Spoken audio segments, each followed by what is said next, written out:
Welcome back to the Unfiltered Convos podcast. We're your hosts, Linda and Gina, and today we have, sorry, I forgot to say that. Our names looked over like, so the name is Linda and Gina. I totally forgot to mention that part. You'll have to go back to our first episode to find out why we're Linda and Gina. Hey, I can't wait. I was like, those are different names. I was like, that's not the name they gave me. She's like, I'm being scammed. Scammed. My hope. No. Welcome back to the Unfiltered Convos podcast. We're your hosts, Linda and Gina, and today we have a very special guest, and we're going to let her introduce herself. Hello everyone, I'm Dr. Alexis Wien. I'm a chiropractor in Salt Lake City, and I am super pumped to be here today. Yay.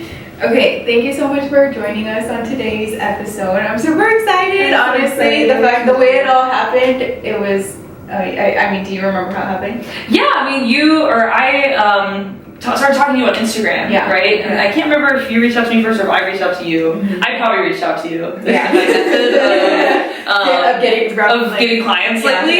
Just engaging on Instagram, and then I also saw you had a podcast, and I was like, oh, that seems cool. And so I was asking you about it, and then here we are. Yeah. Can you tell us a little bit about your journey? Yes. So I am originally from Texas, and I grew up just north of Dallas, and I really enjoyed growing up there, but I've always had an ache to live somewhere really beautiful and with mountains, and so it was always in the back of my mind. Whenever my family got to take trips to Colorado and stuff, I would be like, wow, this place is amazing. I grew up really fascinated and loved animals, and so I always thought I wanted to be a veterinarian.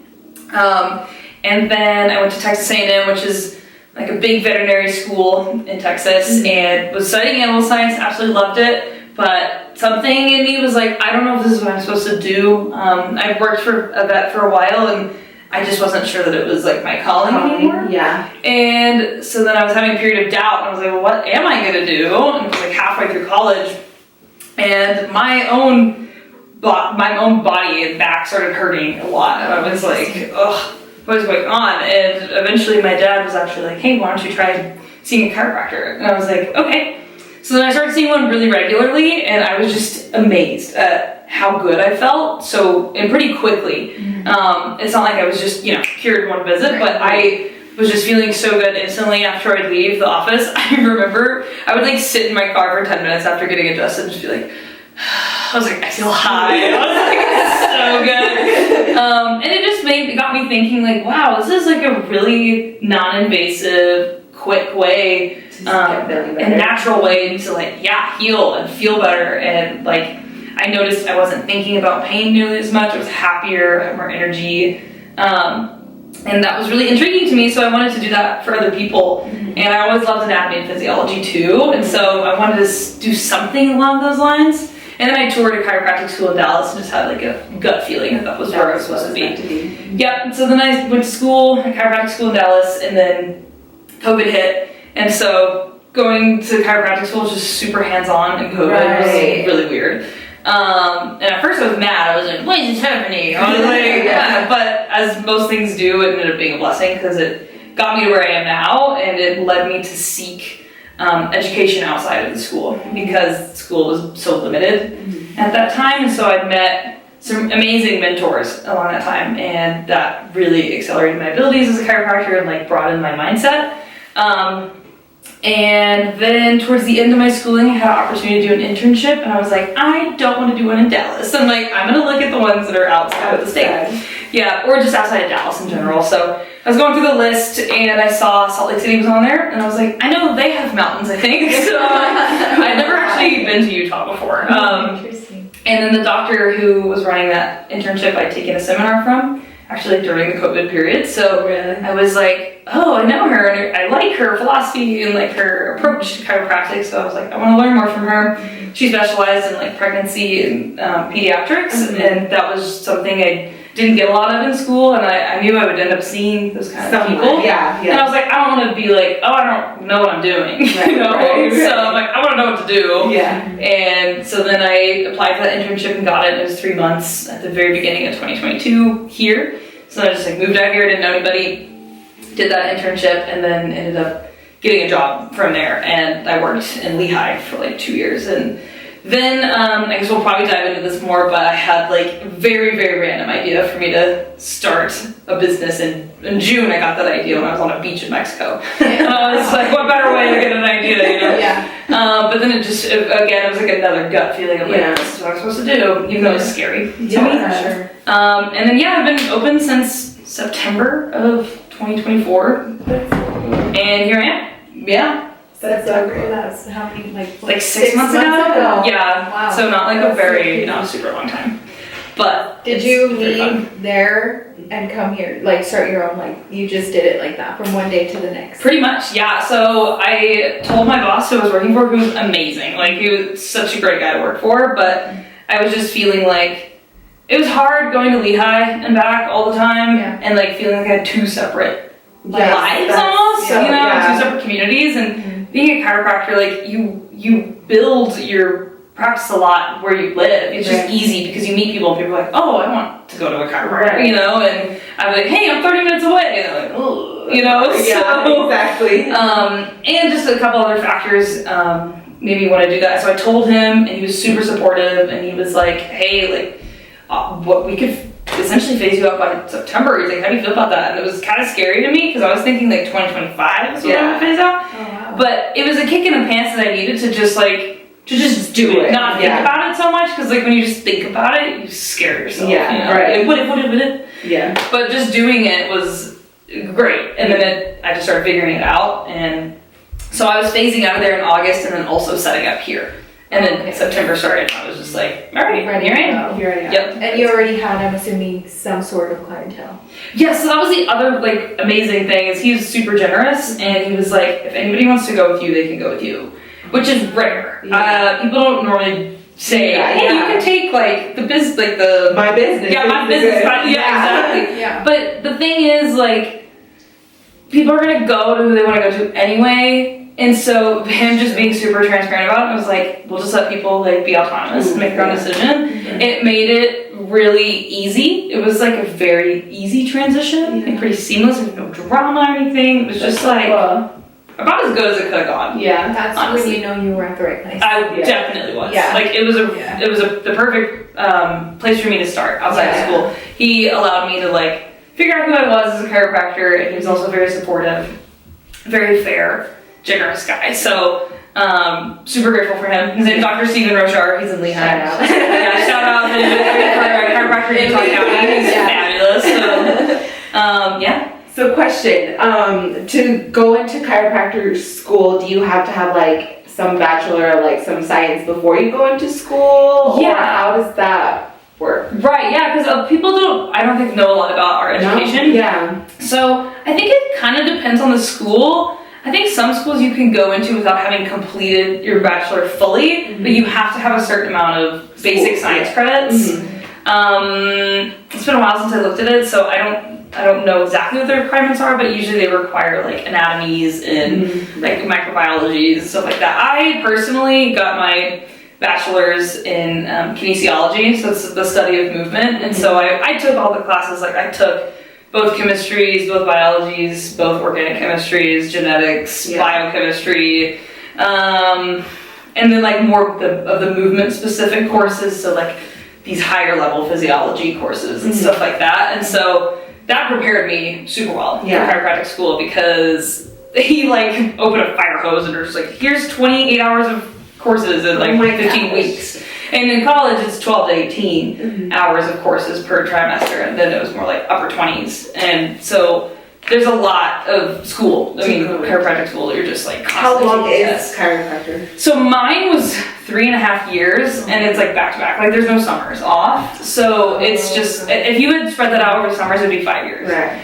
But I didn't want to do that. I mean, you're already in it, might as well just get it you might as well just literally get that over with, like get that shit over with, because can I swear on here? Yeah. Alright. Because I'm like, you just get you can start to get burnt out. And towards the end I was like, oh my gosh, I'm ready to just like be done with school. Yeah. So it was ultimately a lot of schooling. It is a doctorate program, so usually doctorate programs are going to be around that length, like at least 3 years. And maybe there's like an hour requirement for a doctorate. I haven't really looked into that, but to answer your question simply, it's like, I think you don't, for certain schools, have to have your bachelor per se, but you have to have a certain certain background of college credits.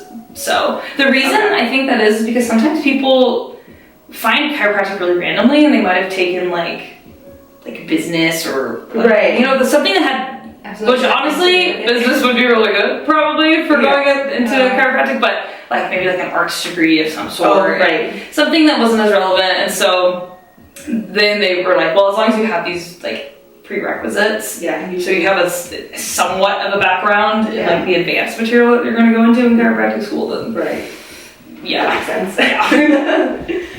You said you started veterinary school, and then how long did that last? Because I'm like, you look so young, and I feel like you've lived like how many lives? So many lives. I wasn't in veterinary school itself. I was pre-vet. Yeah. So I was in animal science before. So that's the bachelor degree I was going towards. Okay. So you were able to use some of those credits for your. Okay. Thank God. Yeah. So thankfully the sciences for that, it was a pre-vet major. So those sciences like transferred to my kinesiology, which was like a pre-PT, pre-doctor, like whatever.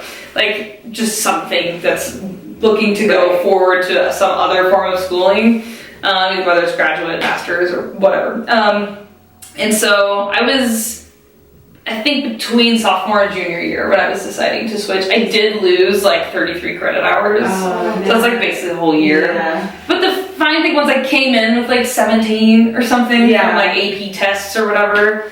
So it kind of balanced out. I only graduated like a semester later. So honestly, it was so fun. Yeah. I was like, I don't mind staying in college like a little bit. Another football season. Like, so it honestly ended up working out really nicely. Was your family like super supportive of you? Oh yeah. The decision that going from vet to chiropractic. Oh, you said your dad was the one that was like, oh, look at you. Yeah, and my dad's actually a medical doctor. So the interesting people are always like, oh, like he told you to be a chiropractor, because there's been beef between like medicine and chiropractic for a long time, but it's starting to get better. And there's a long history behind that. But with his experience, he actually was in a terrible ski accident and like broke his wrist really badly in the 90s, and he ended up seeing a chiropractor because he couldn't move his wrist like hardly at all, and the chiropractor got him to move his wrist again. He was like, well, there's something to this. Like, I don't fully understand it, but something. So he started referring people to chiropractors, and so he was very encouraging. He like sat me down one day and he's like, all that matters is that you do something that you love. Right. And he's like, that's really all that matters.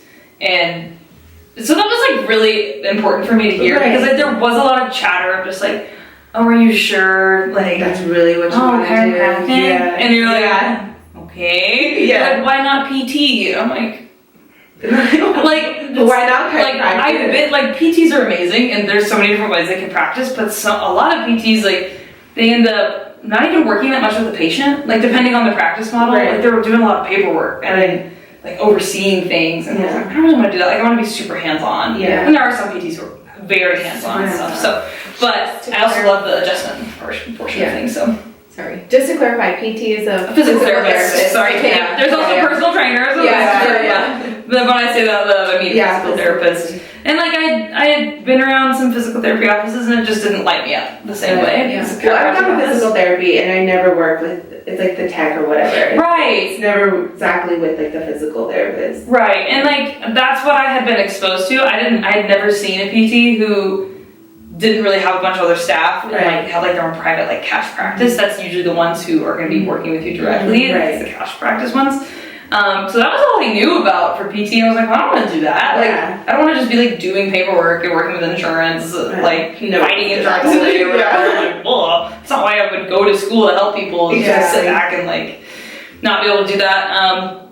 So yeah, that was my experience too. And then when I went to chiropractic offices, everybody just seemed like really happy to be there, and like the vibes were always good. The ones that I had been to, and I was like, this just seems like fun and like a rewarding career as well. So that's when I was little, I wanted to be an orthodontist for the exact same reason that when I went to go get my braces changed and everything, the environment. But I wasn't as brave as you. I didn't go to school. There was a lot of school, to be honest. Oh my gosh. I looked into that at one point too. I was like, I don't think I want to do that. I was like, So long. Yeah. It's a long amount of schooling. More schooling than I wanted to do. Yeah. So, Well, and now that I'm in the dental focus I work at, and Yeah. I feel like the assistant does the majority of the work. it's true. It's like the assistant is doing a lot of the hands-on stuff. Yeah. And the doctor will end up doing more like surgeries or like Yeah. more procedures like that. But a lot of times, like when you go to the dentist, they just go, okay, you're good. Yeah. And like poke a couple teeth and you're like, what are you doing? Yeah. But yeah, obviously they do a lot. But it's like for your cleanings and stuff and a lot of those like face-to-face hours. Yeah, it's like the It's hygienist. assistants. Yeah. Or the, yeah. What was the biggest adjustment moving from Texas to Utah? There were a couple. I'd say one of the biggest ones was not knowing anyone and I kind of knew that. So I was brave like, for doing that. so brave. I was just like, and I've always been kind of spontaneous person, like not very type A. Like I'm just like, you know what? Let's just see what happens. And I knew I was like, that might be a challenge because up until then, everything that I'd done, I was built into a schooling program, or like built into like friends were built in. Yeah. You know what I mean? This was the first time where I was like, friends are not gonna be built in. No, you have to go out and make friends. Exactly. And that was hard. Like that was definitely hard. I'm more extroverted and still I was like, ooh, I don't really know how to do this. Yeah. And so for about 6 months, I was like, man, I moved here in January and I just like went and snowboarded all the time, Oh, fun. like by myself, which was really fun. Like I got to do that. It was like a shitty season, but I didn't know that. Yeah. I was like, there's snow on the ground, and like this must be great. And then I was really getting like frustrated with not finding like friends and community. I was like, I need this, and I was like, what can I do? And then it just occurred to me like, well, I could join the softball team because I'd grown up playing softball and like loved it, and I was like, those are pretty chill, and like you can play like in chill leagues, you know.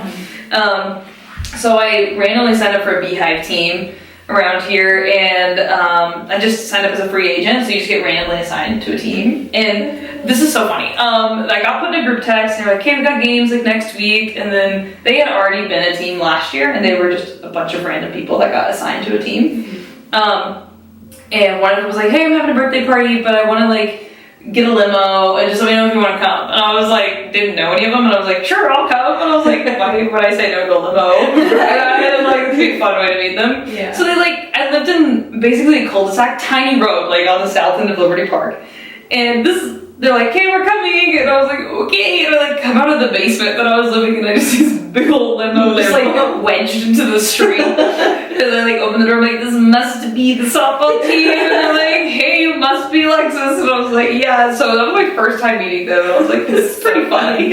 And we went to like the club, and I'm like, "I never go to the club," and like somebody ordered bottle service. I was like, who are these people? We never did that again. Yeah. That was like 3 years ago. So, but ever since then, I've gotten really close with them. We all do similar activities. Like we like to be outdoorsy, but we're not like super extreme. Right, yeah. You know, and so they camp, you know, together and do ski. And so we just took a ski trip together to Montana. That was so fun. And so I've been super grateful to have them, and they've been super supportive of me, like opening a business and everything. And so I've been so grateful for that. So that was a big adjustment, just like trying to find community on my own completely. And the other one was I just had the culture shock moving there. I was about to ask about that. I was like, I was like, no, like I have so many like great LDS clients and everything, and so like nobody's ever been like mean to me or anything. Like people always ask, and I'm like, no, everybody's been pretty lovely to me, but just the feel of Utah is just different. It's like the diversity is quite low. Yeah. Oh yeah. And I'm like grew up in Texas. Like Texas is really diverse. And so I'm like, yeah. You're like, this is not right. Yeah. And so, and then let's see. Like there's a lot of chain restaurants, like a lot. Not so much in Salt Lake, which is one reason I live here. Like I feel like it's, you know, got the most variety. Just in general. And then Utah County for sure though just feels like totally different. I definitely don't fit in over there. I was like, you know, I just don't like. I'm not LDS. It makes sense to live there if you're LDS, but I was like, I don't have any roots here, like besides my job, and so I was like, I just loved Salt Lake a lot more. There's definitely more out here. So I was like, that's one reason that was like drawing me to open up in Salt Lake is just because I really enjoy being People here. are out here. Yeah. And since I kind of in the alcohol laws, I was like, what do you mean I can't buy wine at Trader Joe's? I was like $3 wine. Yes. Sometimes you just like. Even just for cooking, I just need like or like on wine. a Sunday, if you don't have alcohol, you can't go buy it. You can't do that. Yeah. So it's weird, like walking to the liquor store. It feels like a DMV. Yeah. It's like really weird. Like why is it so like? I know. Because in Texas, there's like these massive liquor stores and there's samples everywhere, and they're like fun. Oh yeah, like there's people out there like at like the Costco people like are passing up. Yeah, it's like that. But Gosh, and they're like try this new like moonshine or whatever. Like try this new like liqueur. That is so cool. Yeah, it's fun. Cool. So it's like a fun experience. And there's like so much variety of beer and stuff. But you know what? At the same time, like it's fine. So I don't have as easy access to alcohol. Texas, yeah. Yeah, because also like that was one thing that made me want to move from Texas. I just felt like the only fun things to do were like eat and drink. And when COVID hit, that like made me really like realize that was a lot of just the culture of Dallas. I feel like, I think maybe it's how I like around people we hang around with, but I feel like that's the same thing here. You can't find it I'm like, anywhere. oh my gosh, literally that's all, it's eating, drinking. I'm like, And partying. Yeah, partying, that's all Yeah, and I'm like, there's definitely like times and places that it's fun to do that. Right, I can't do that all the time.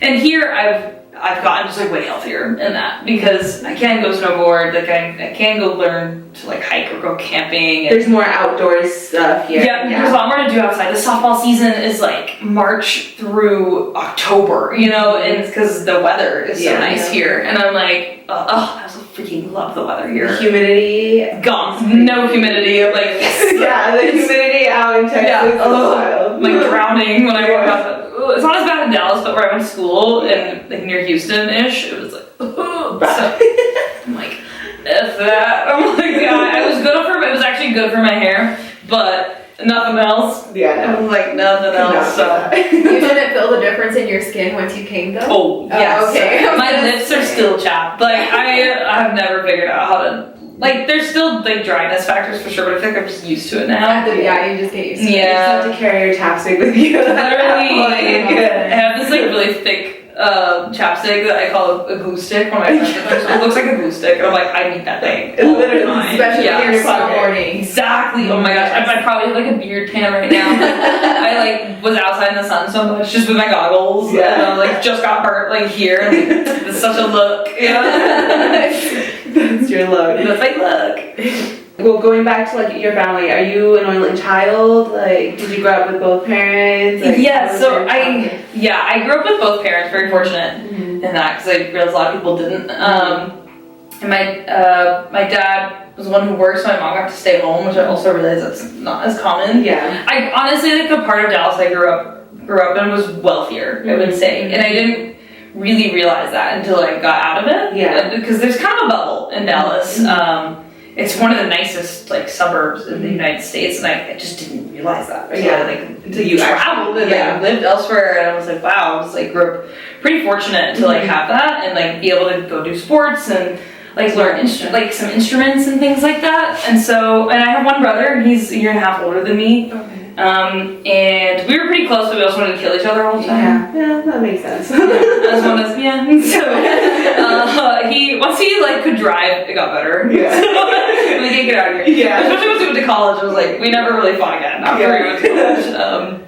And so we didn't really. Our grandparents lived, or my dad's parents lived really close to us, so like maybe we had them a lot growing up to like go to their house for dinner and stuff. Nice. But all my cousins lived like so far away, like New York, New Jersey, Washington State, California, and like Virginia. Oh, so I do everywhere. wish like we could have, because that's something I've noticed here in Utah. Like people have their families are like really tight knit and close. Yeah. And I'm like that would be cool to have like grown up seeing my cousins a lot. Yeah. Because cousins like are so fun. Like I remember every time we would get to hang out with cousins, I was like yes. Yeah. I was like can't wait to see the cousins. Yeah.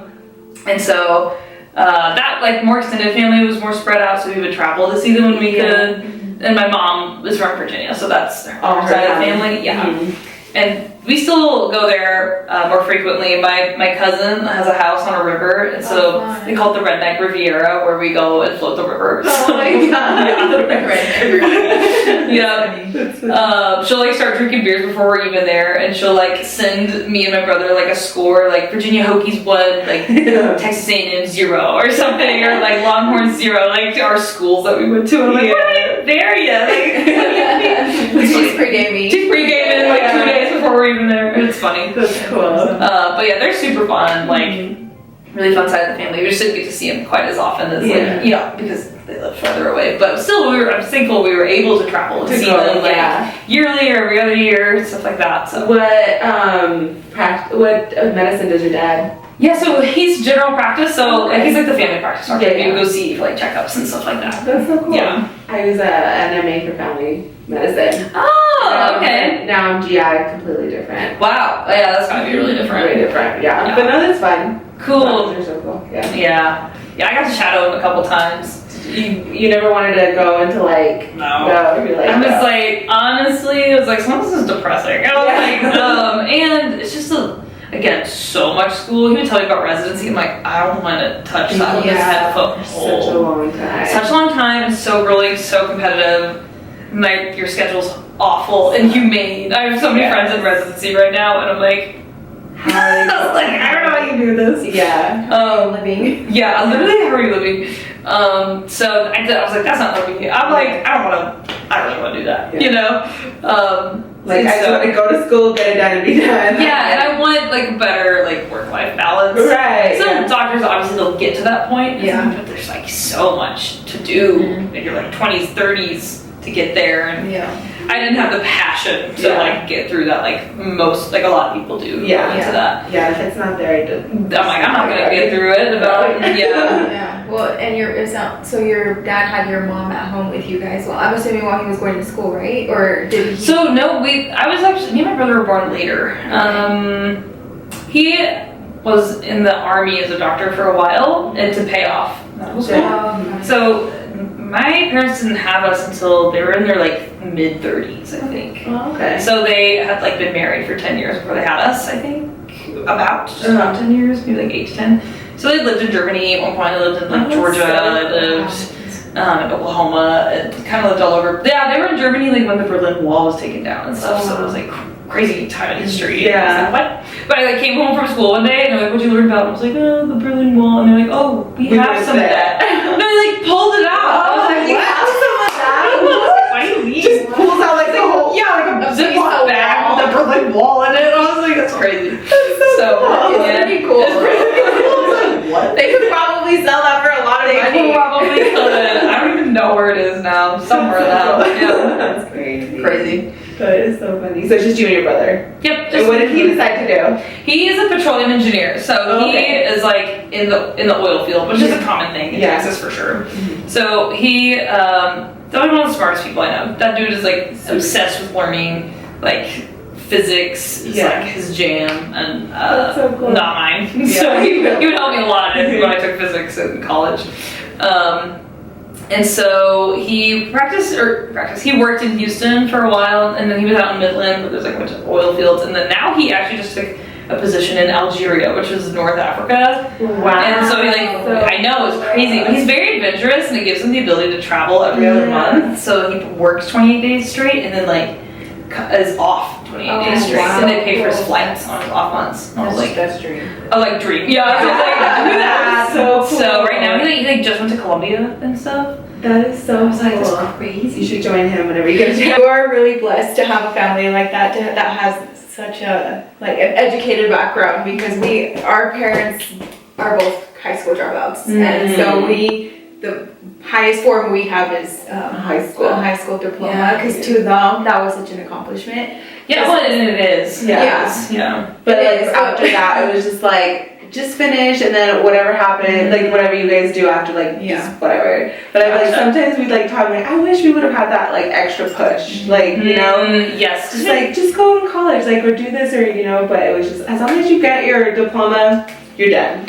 Yeah. Okay, that's very interesting, because it's like where I grew up and like the people I grew up around, it was just expected. Like you were going to college, like you were gonna go. And So it wasn't even like a thought, like, yeah. which is, like you said, like a huge blessing, because I didn't realize that wasn't normal for everybody in America. You know what I mean? Like when you're a kid, you only really know what you're around. Right. Yeah, and so I was really grateful for the colleges I did go to, because it was a huge school, like super diverse. So I got to meet people from all different backgrounds. So not only like the rich Dallas kids that like I knew, but then people who had like really like worked their way up and to get into that school, and maybe come from like, you know, alcoholic parents or like whatever, people who didn't have a ton of support, and it was just like, wow, this is really like opening my mind to what's actually going on in the world. Because I honestly grew up in a bubble. I definitely like see that. And honestly, moving here,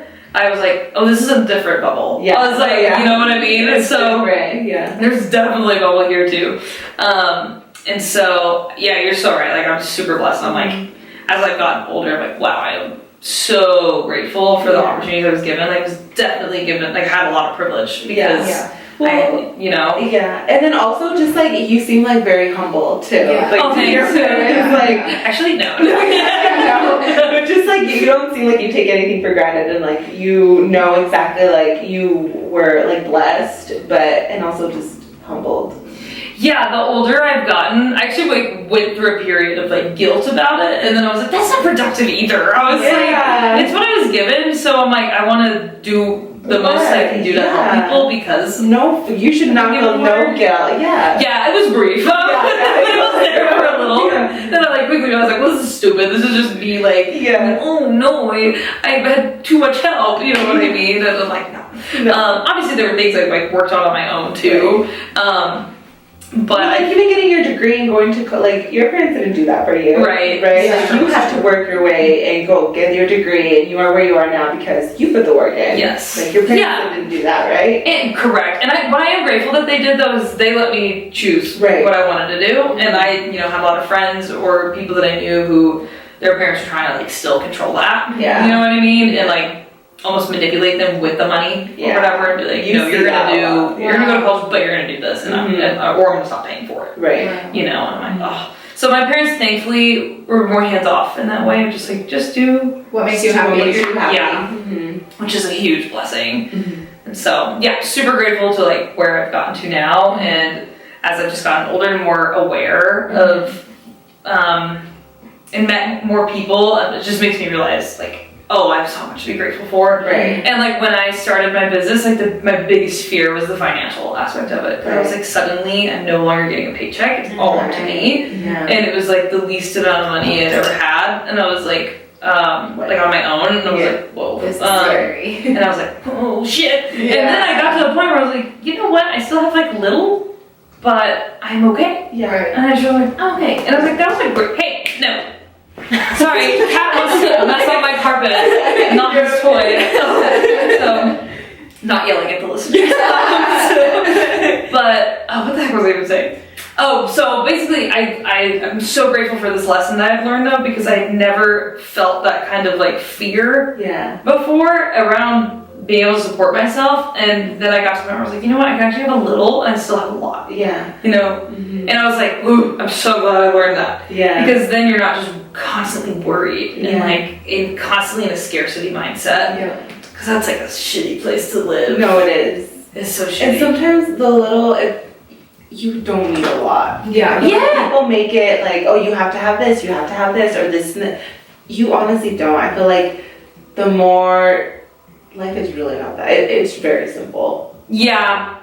And once you like, that's I feel like what a lot of what I'm learning right now is just like, what simple things, what minimal things do I need to like just have a good quality of life? Right. Yeah. And I like calculated exactly how much money I need to make in a month just to like get by. And I was like, okay. If like worst case scenario, I could like go take a side gig at like the joint or something. You know what I mean? It's like it's not ideal, but it's like worst case scenario, I could go use my skills somewhere else. You can always like do a side gig somewhere, you know? Yeah, like a backup. Yeah, it's like there's ways. Yeah. And I do feel like with kids that do end up growing up in privilege, they don't have that like scrappiness or they, when things are like handed to them, and I was like, oh, I don't want that to be me, I don't want to be like not know how to solve problems. Right. You know what I mean? Because you didn't have any. Right. Yeah, exactly. So it was all solved and taken care of for you. Yeah, and thankfully my parents didn't really do that. Like I've seen other kids, you know, like where everything was just fed to them on a platter, and then they just like. Then they go to the real world and like, what? Yeah, and so. They'll call mom and dad when they're in. Yeah, or it's just like they just don't have as many problem-solving skills or that like independence that's, you know, you need. You kind of need that as an adult. Yeah, to like figure out your own problems. Exactly. And instead of just being like, oh no, like you don't want to be, and like shutting down. Yeah, exactly. So I don't know if you've like seen that with people, but I've seen that. all the time. Yeah. And so what I'm super grateful for with like opening a business, and again, it was something that I was always like really afraid of because I was like, it's scary. Yeah, and I just felt like I was like, oh, I don't know if I have like the responsibility or the organizational skills or whatever that it takes to do this. I was like, I don't know if that's for me. And then I like was talking to my mentor and some friends, and it just made me realize like I was doubting myself a lot. And I was also just lacking courage, and I was just like, no, if I like just like approach this with courage and like curiosity instead of like you have to know everything immediately, which is kind of how I walked into life. I was like, I need to know everything immediately, even if I have no experience, you know. And then I just kind of learned like that's not even true, and I can just like start, and then I'll probably make mistakes, and that's okay, and that's fine, and that's okay. And so that was a big lesson I learned, and honestly, it's been really great. So I think something we humans fear is making mistakes, but when you actually think about it, making mistakes is truly a blessing. Yeah, because you learn from it and grow from it and come out a better person. In my opinion, I don't know. Yes, 100%. And I feel like there's a big perfectionistic, I don't know. Society. That we live in, especially for women. Yes. I saw that a lot in chiropractic school because when you're learning to adjust, you're not good at first. You're bad. Yeah. Like, and a lot of women were afraid of hurting someone. And I was like, girl, I'm not hurting anyone. Yeah. Like, you're like this big. But it's like so many women, I feel like, would hold themselves back from learning because they were like, they didn't want to mess up. Right. Or they didn't want to hurt someone or whatever. And then this is actually like, eventually I want to help open up offices that can teach women and support women in chiropractic to like create more success because the dropout rate for women in chiropractic is really high. Or like drop out of the career is high. And I think one of those is just we're afraid to really learn and like hone in on their physical skill, like the manual skill, and so then they don't have as much confidence when they're in practice, and then they don't feel as fulfilled, and then it's hard if they have a family too. Right. And so I saw that a lot in chiropractic school. Just a lot of times it's like the straight A students or the people who like were always great at tests and stuff. Like learning that skill it's so different, you know, than like being able to study and take a test. Right. It's the manual skill. It's different. And so, I don't know, I feel like chiropractic school helped push me out of my bubble of like trying to be perfectionistic, or at least gave me awareness of that I thought like that. Right. You know what I mean? And then it's taught me between this and my associateship, which was where I worked in Lehigh, and then doing this to really like try to let that go. Like, you know what? It doesn't mean you're a bad person. If you just didn't know something or you do something wrong, or you could have done it better. So you didn't know you could do it better until you did it the way you did it. You know what I mean? How was it when you first adjusted someone? Oh my gosh. Crazy. We were like, the first time I adjusted someone's neck, you're like, I feel like, especially I'm gonna kill them. Which is like also really hard to do. It's like the movies make it look like you're just like fling someone's neck around and they die. It's like, this is actually the way our neck is designed to move, but that's what they do in the movies because it's like safe to the actors. It looks crazy. Anyway, so I'm like, I'm gonna you know, and in reality, I'm like, and like nothing happens. And so I was in this group of like 50 people or something, and everybody's like watching you. It was terrible. Oh my god. And you're just shaking, and you're like, I don't even know what I'm feeling. What is this even a neck? And you're just like, I don't know. This is a joint. They say it is. I'm like, I don't know. And you're just like, there's just so much going on, and like your brain is going crazy. Honestly, one of the biggest lessons chiropractic has taught me is like how to be more present and like how to like not freak out about all this like external pressure or like whatever. Yeah, first time I did it, I was so scared. Nothing happened. No, just like, you're fine. like, I didn't do anything. Like, I just kind of like punched the side of someone's neck a little bit. They were fine. They're still my friends. Better to practice on your friends than real people. So, but not that friends are real people, but in chiropractic school, they're all just sacrificing their bodies for something. So, yeah, so the neck was definitely the scariest one. The other parts of the body they weren't that scary to me. But you definitely go through phases of like, I feel like you'll learn something, like, I got it, and you lose it, and then you're like, oh, I don't know how to do that anymore. And then you're like, actually, just kidding, I got it. And then it's just like a roller coaster of, and like with chiropractic, it's so crazy to be where I am now, where I can feel so much.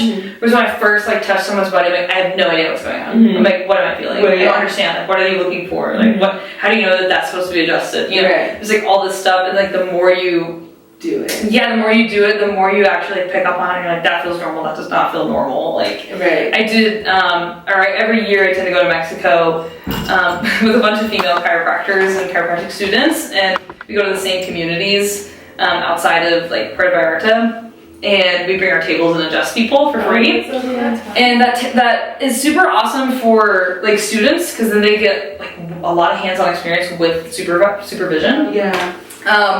And it taught me also like how different systems feel in different countries too, because it's like in Mexico, people are just like way more chill. You know, they're just like way more regulated. They live by the ocean. They're eating like really good food. They've got a lot of community. It was like, even though they could be like really hard laborers or have like crazy injuries, like they're still just, Americans just feel different, because the lifestyle is so crazy. People are like constantly stressed. You know? That makes sense. And so you can like feel that in people's bodies. And so that's kind of a tangent, but yeah, basically like the more exposure you get, the more you feel, like the more you pick up on stuff. And it's just so cool that like everybody can do that.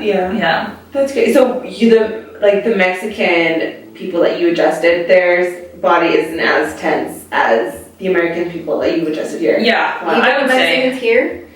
You know, Mexicans here.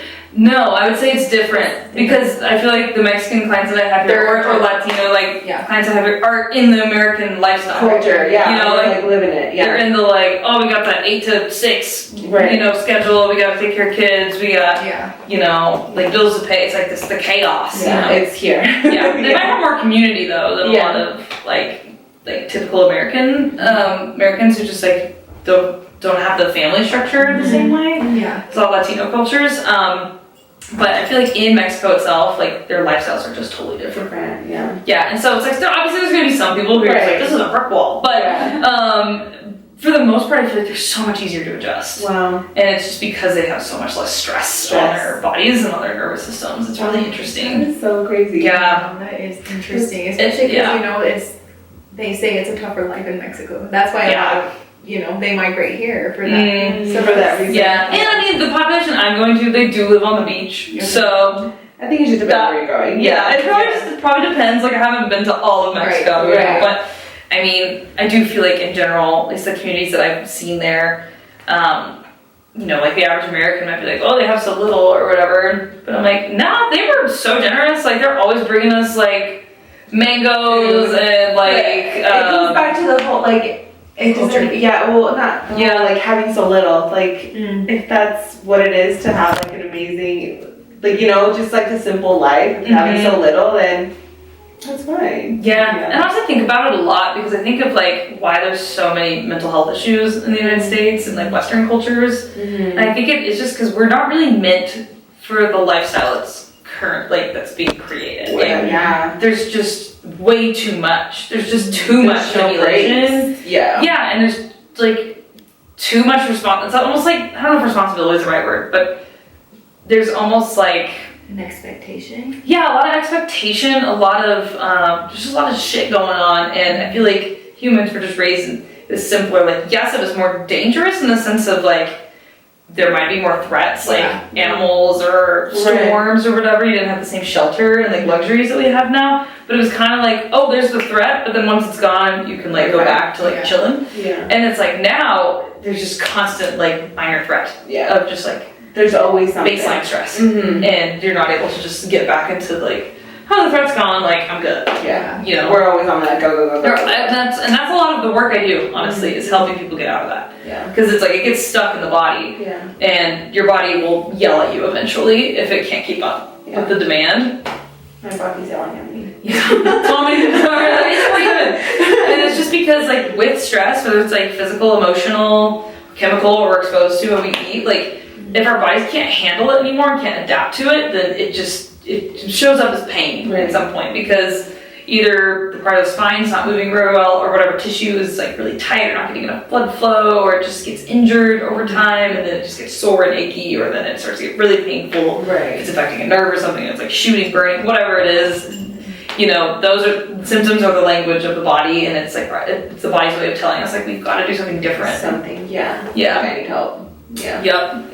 Yeah, and that's pretty much what I do as a chiropractor, is like I try to problem solve for people of like, why did this happen in the first place? How can we like start to correct it? And then once we get people like out of crisis mode, when they're just like coming in, they're like, I've just got like so much pain. Mm-hmm. Once we get them kind of out of that phase, then I'm able to be like, all right, well, what are you doing outside of here that could be that caused this in the first place? Because it's like, I can't fix people. Right. You know what I mean? That's not my job either, you know? But I want to help people understand how to listen to their bodies and learn from what their bodies are telling them. And then also, like, if people are just like, yeah, I sleep super weird, or they tell me like they have this like sleep with like 3 pillows under their head or something, they go, yeah, stop doing that, like that's why my neck hurts, you know? Or if they don't ever walk during the day, or sitting, like you probably know this, we have to sit a lot, like that alone is like taxing on the body. Really taxing, because we're not meant to sit that much also. Right. Yeah. And then so that's also part of the fun of my job, is just figuring out, okay, like how, for each individual person, like how do we change this pattern? So it does, yeah, and so it's fun. Mm-hmm. I really enjoy that part. Yeah. And it's really empowering for people to be like, oh, I can get better, and I know how to learn to like spot these things that I'm doing that are creating like discomfort. Or dysfunction. So I love hearing you talk about it, because you can tell you're so passionate. Because it's like, man, our bodies are so important. And like, I feel like in our culture too, people just are taught to like, ignore it, or like, especially even moms, I saw that a lot. Yes. Like moms just like sacrifice their bodies. Yeah. Especially in Utah, like people are having like so many kids, and they'll have them back to back, and their bodies never recovered, and then they've come to me at like their 3rd, 4th pregnancy, and they're like, I can't do anything. Yeah, you never let your body recover. Yeah, it's so hard, and they're like, you know, doing their best, and it's like, you have to learn the skill of taking care of yourself first. Yes, so you can show up the way you need to. Yeah. To take care of everything. Yeah, and that goes for not just moms, but I feel like they're the ones who experience that the most. Yeah. But other people too. It's like, if you just ignore what's going on, like it's going to come around at some point in time, and then people will be like in their 40s, 50s, and like, I don't know what's happening. Like suddenly, I can't move. And it's like, well, there were probably warning signs along the way. We just ignore them as we go. Yeah, and if somebody's like not exercising at all, not moving, not eating well, it's like, then your body doesn't have as many tools to heal, you know? So, those are other things I talk to people about. I'm like, are you sleeping? Are you moving? Like, are you eating good? Yeah. You could like, it doesn't have to be perfect, but like, just be some real food in there. You know? Okay, so we're gonna play a game with, do you want us to call you Dr. Alexis? Yeah, you can just call me Dr. Alexis, that's great. Alexis, I don't care. Yeah. With Dr. Alexis, it's called Crack the Myth. So, what it is we're gonna ask her myths, and she's going to either confirm, or, is that how it is? Yeah, so you're either gonna say facts, or it's a myth. Okay, cool. Yeah. I'm ready. Yeah. Once you get adjusted, your spine stays in place forever. Yeah, that's a myth. Yeah, think about it like this. Like, if you had a goal in the gym, would you just exercise one time? No. And that'd be nice. Yeah, I know. That would be cool. But it's like, chiropractors work with the same tissues. Like, it's the same thing. Like, we can't reverse, like, years of dysfunction in one visit. Yeah. I mean, sometimes there are those like really big miracle adjustments where you get a ton of relief, but still, it's like, healing just takes time. Right. Now, some people will be like, oh, you have to go to a chiropractor forever, which maybe that's one of your myths. And it's like, well, if that is one of your questions, maybe I'll answer that. I'm pretty sure I saw it at some point. Yeah. But it's okay. Yeah, I'll answer that one. Yeah. So sometimes people be like, oh, once you start seeing a chiropractor, you have to go forever. I'm like, well, that's up to you, you know? Usually, I think a chiropractor's job is to examine. If you're going to a chiropractor who doesn't do an exam, I would go to a different one, honestly.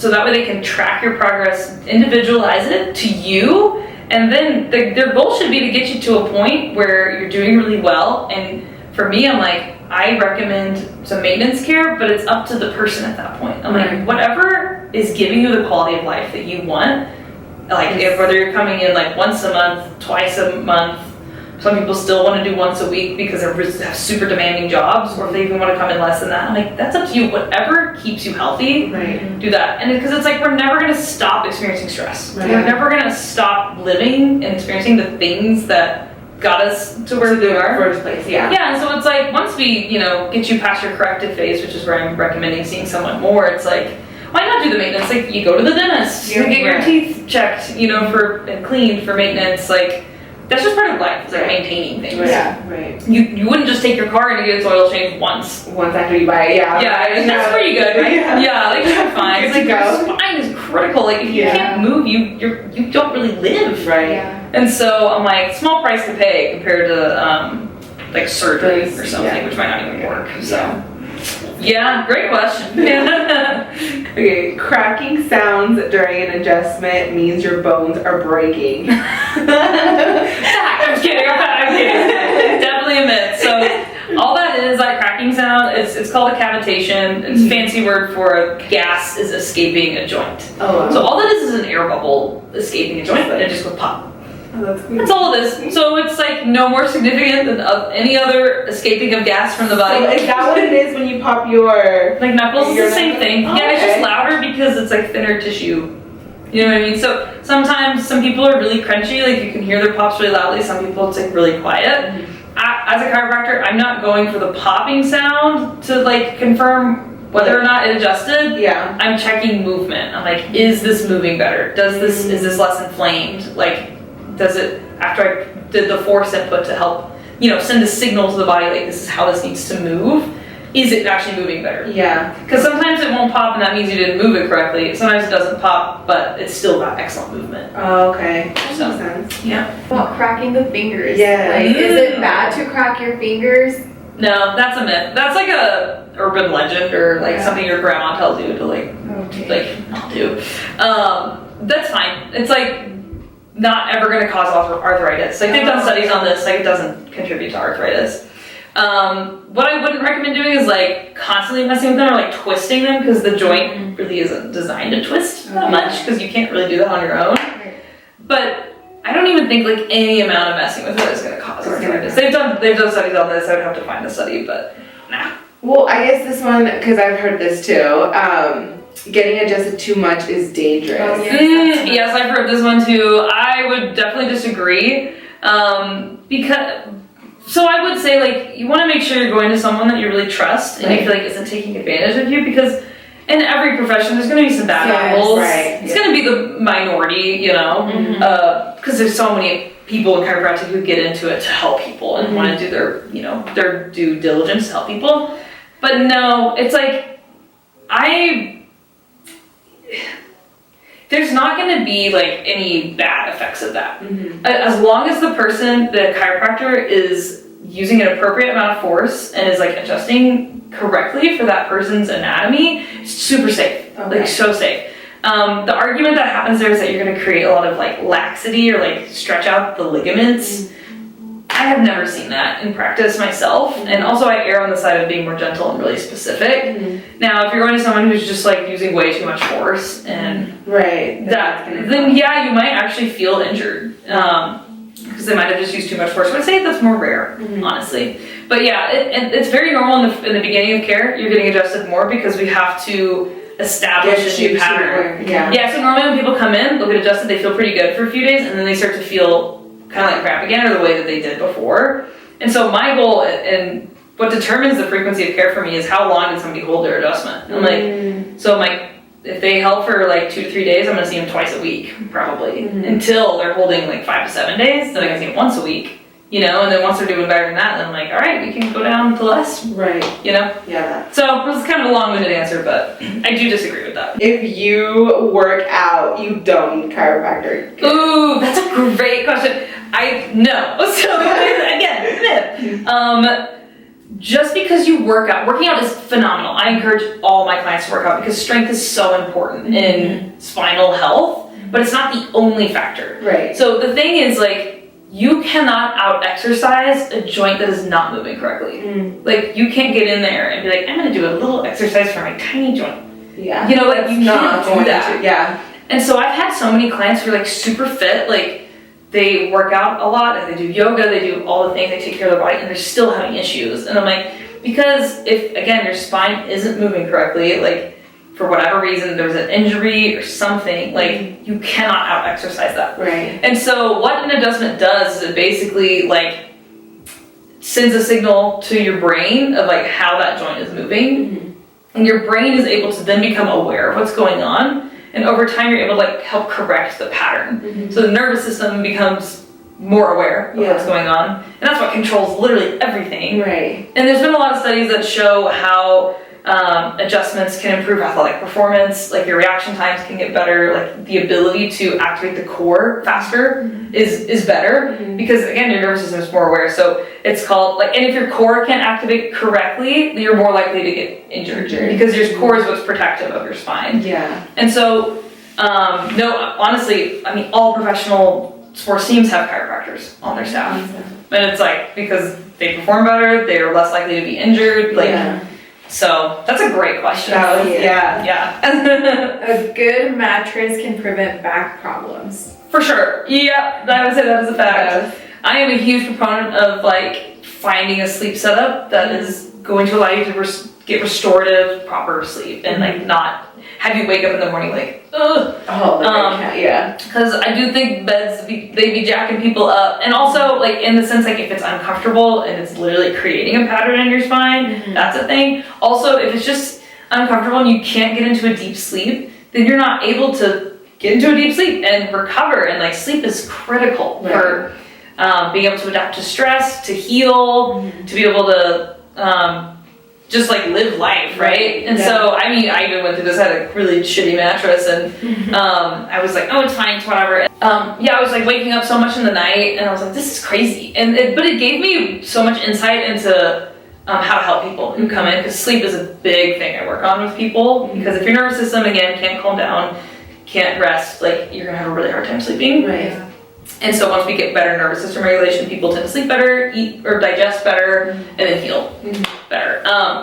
And so, yeah, super important to have like the right sleeping setup. Yeah. Okay, so chiropractic can help with headaches. Oh yes, that is so true. Oh my gosh, I think it was like one of the absolute main things chiropractic can help with. Really? Yes, like I've had so many people who no longer have migraines and they were having migraines multiple times a week, or they just don't get their headaches nearly as much anymore. It's going from like daily to like maybe once a month or less, you know. And it's because of multiple things. But if your neck has a ton of stress on it. It like tensions everything, it's pulling on all the structures of the skull and the head, it's irritating all the nerves that are coming out of the head and neck area, and blood flow is altered then. And a lot of times migraines are coming from altered blood flow, and which is why people can get like the throbbing sensation. And so when we adjust the spine, we're again resetting, we're like hitting the reboot button on the nervous system and that level, and again your nervous system controls everything.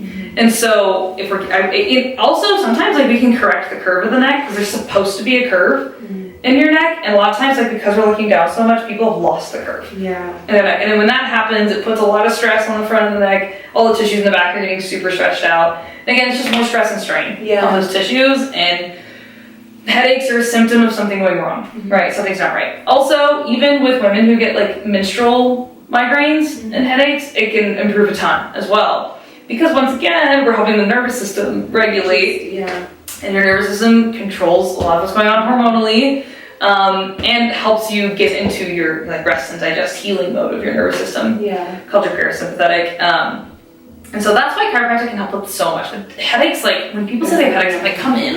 I'm like, I can help you. And so sometimes, like, I had a client recently who had been on like 18 different meds or something, and like migraines. Yeah, for migraines, and I was like, holy shit! I'm like, that's so many, and she's like super young, like early 20s. Oh my god. And nothing happened, or they had like really bad side effects, and I'm just like, man, like chiropractic could really non-invasively help with this. Mm-hmm. So, yeah. And it has helped. Oh yeah. Oh, she literally she would get migraines like 3 to 5 times a week, and it could last like days.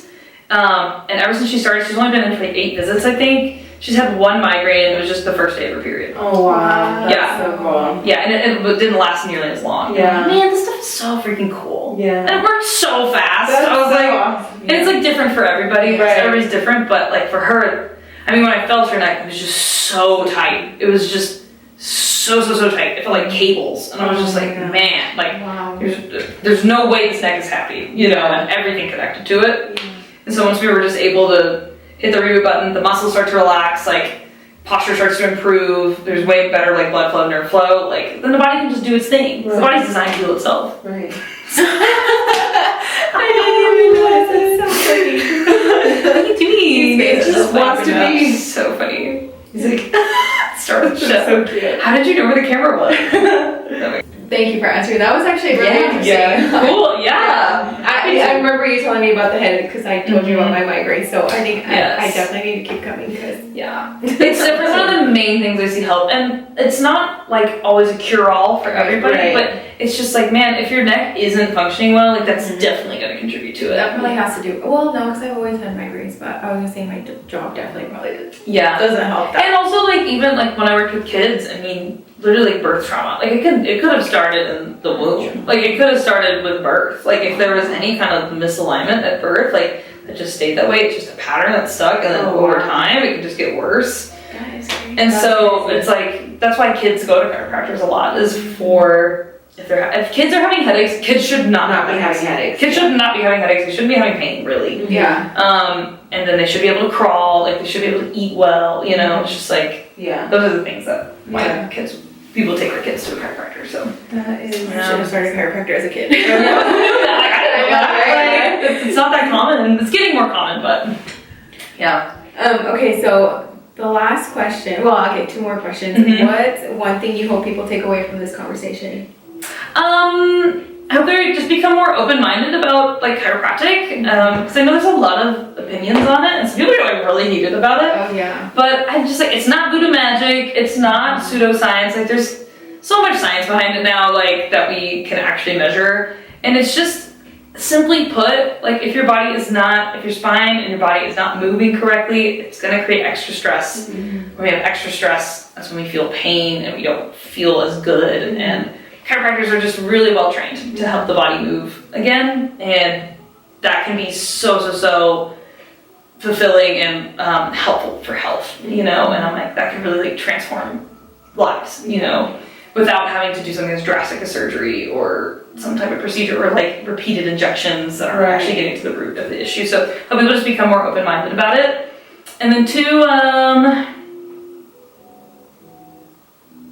don't know how people like took something out of maybe our perfectionistic conversation, like the mindset of like you don't have to know everything you're doing, it doesn't have to be perfect, like it's better to just do it, like Nike says, you know, and like do it. Figure it out along the way and like let it just like, roll with the punches, and, because that's such a better way to live than living in fear and being stuck. That's honestly us with the podcast. Like, we just did it. I'm such a perfectionist, and so it was scary at first, but now I'm like, you know what, it's fine. Sometimes we have bad quality, and that's okay. And I'll see like content creators, like they're always like, if you weren't cringing at what you did 2 years ago, you're not learning and growing. And I'm like, that's gonna be first videos. We were like, oh my god. Yeah, like I imagine I'm gonna look back at my chiropractic page and be like, damn, it was like filming on a potato.